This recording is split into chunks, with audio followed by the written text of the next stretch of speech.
Yeah, thanks for joining us for another packet tracer tutorial. Today we're going to cover RIP version 1 and RIP version 2. So we have a setup here with 3 routers, 4 switches, 2 PCs, right?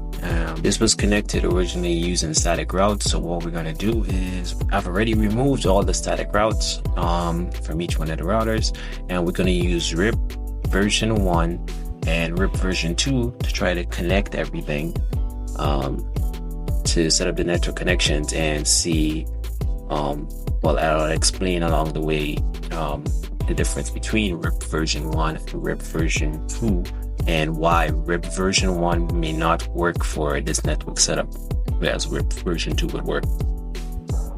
Right, so I'm just going to start off here. I'm going to start at router 1. Just minimize the screen or shrink it a bit. Yeah, so a quick overview for anybody who's not familiar with RIP. What RIP pretty much is, it's a routing information protocol. That's what RIP stands for. Pretty much what it does is that it defines how routers share information when moving traffic between local area networks. Yeah, so I'm just going to exit, right, and executive mode, enable config terminal, and interface fast Ethernet 00. So pretty much what I'm doing right now, I'm just setting up the default gateways on the routers, right, for each one of the connections. Subnet mask 255.240, no shutdown. Right, we're gonna do exit and interface fast Ethernet 0/1. Right, IP address of 192.168.5.30. Right, no shutdown again, and we're just gonna exit here. We're just gonna set the interface length for the serial port 00/10.11725.252. Oh, I forgot IP address. Yeah, try to remember to put your IP address when you're setting your IPs. Yeah, no shutdown, and exit. Now we're gonna set for serial interface 0/11, which is, and we're using a class B, just 209.252. No shutdown, exit, end. And now we're going to do copy, run in, config, start up, config. Alright, so what this command basically does is that it just saves the running configuration for the switch, right, which is held in RAM. Right, and ensures that the configuration changes are made. Yeah, so we're just going to exit, and we're going to exit again. And I just realized like I had an error before. I don't know if anybody caught it, right? I had invalid configuration for interface 0/1. Right? I mean, yeah, fast Ethernet, sorry, 0/1. Right, so I'm just gonna do it over. 0/1. IP address of 192.168.5.30, 255.240. Alright, no shutdown, and exit, and exit again. Alright, and we're just gonna save the configurations. Alright, so if I go back here and I check now, you see fast Ethernet 0 and fast Ethernet 1 are set up here. Alright, so now we're gonna do the setting for router 2. Alright, so configuration terminal. Interface fast Ethernet 0/0, IP address of 192.168.5.46. That's the default gate for this side, and 240 to subnet mask, no shutdown.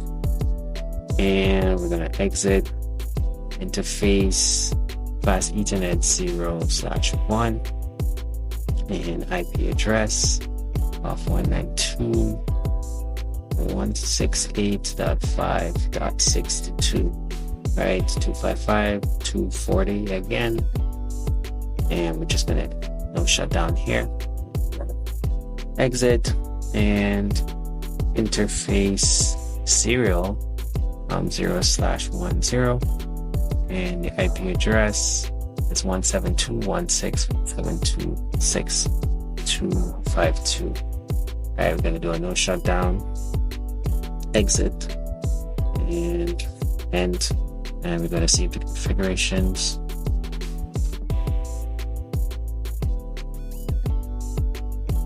Alright, okay, so if we go here, we have fastest internet 0, fastest internet 1, and we just gonna move it, show you where it's for. Alright, now we have the serial interface. Now we're just gonna do the setup for router 3. Router 3 only has one connection, which is back to router 1. So we're just gonna enable config terminal, interface serial 0/10. IP address is 209.165.201.252. Right, and no shutdown, and we're just going to exit and the end, and we're just going to save the configurations.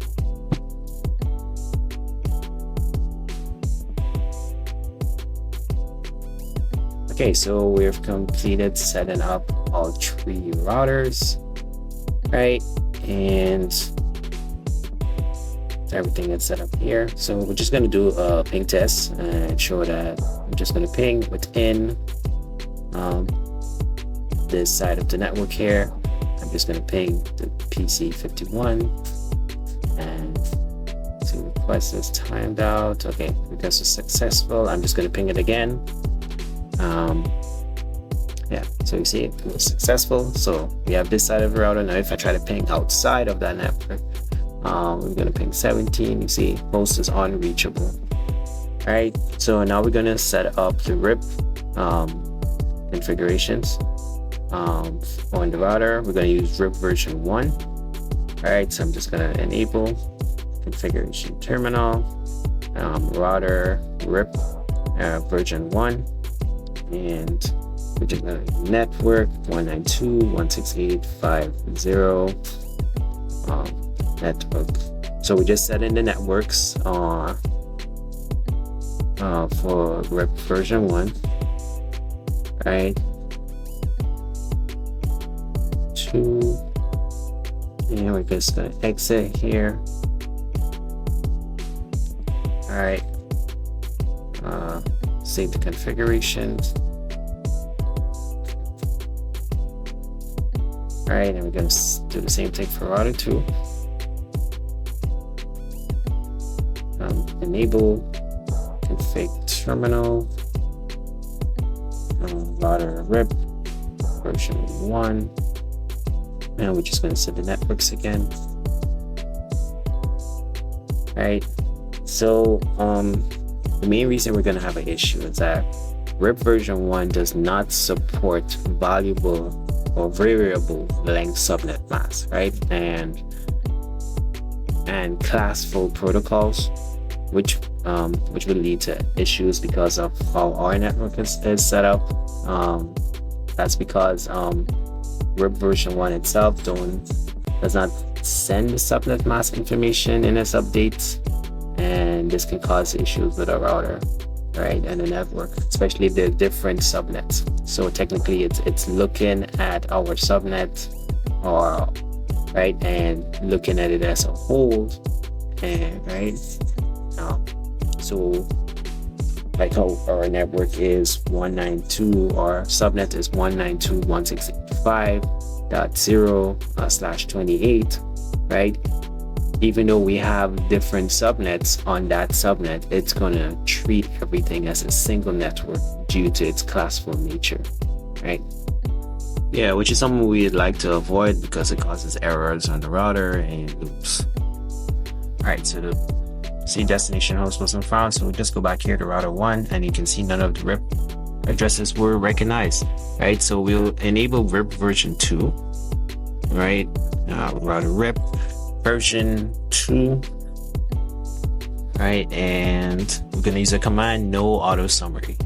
Right, so what no auto summary does is that it allows us to use VLSM by preventing automatic summarization at classful boundaries. Right, so anybody who is confused from this, let me just break it down a bit, right? So VLSM basically means variable length subnet mask, right? And that just allows us to use different subnet masks within the same network space. And basically it just allows us to create subnet masks of various sizes based on the number of hosts needed in each segment. Right, so I hope this helps you understand it a bit better. Yeah, so we're gonna do config terminal. Sorry, you get an error here. Right, router RIP version 2. Right, no shutdown, auto summary. Right, network 192.168.5.0. Right, network 172.16.72.0 and network 209.65. Alright, that's 0. I'm gonna exit here. I'm gonna save the router's configurations. Right. And now we're gonna set up router 3. I'm just gonna enable configuration terminal. Right, RIP version 2. No other summary. And network 192.168.5. Right, network 720, and we're just gonna exit. All right, save the configurations here again. Okay, so if we go back here to router 1 and we do a show IP routes, we can see now that the router is now recognized the serial connections between them. All right, so let's go to router 2 here and we show IP route. Right, you can see it's showing here on this one. Now router 3 here, we're just gonna set a gateway of last resort, enable configuration terminal.